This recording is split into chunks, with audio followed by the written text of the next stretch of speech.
À la une de l'actualité en Côte d'Ivoire, le premier tour de l'élection présidentielle est en cours. Les bureaux de vote ont ouvert ce dimanche matin à 7h, heure locale. 7 candidats sont toujours en lice, dont 2 femmes et 5 hommes.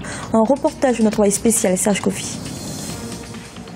6 300 142 électeurs sont appelés aux urnes ce dimanche pour élire le président de la République ivoirienne. Les bureaux ont ouvert à 7h, heure locale, sur l'ensemble du territoire. Ici, au centre de vote numéro 3, au plateau, en plein cœur de la ville d'Abidjan, les premiers électeurs ont accompli leur devoir de citoyen à 7h30. C'est une journée vraiment importante pour la Côte d'Ivoire.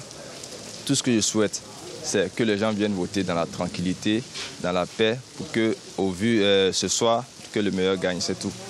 Nous voudrons tous que les élections se passent très bien dans de bonnes conditions,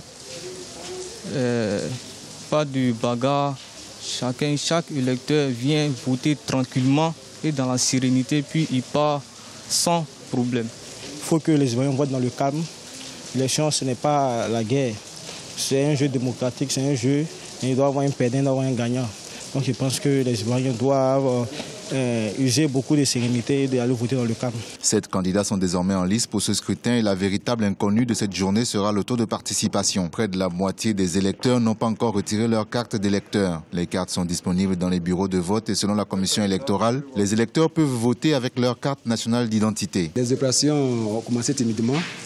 On a pris jusqu'à présent, je crois, 5 à 7 heures.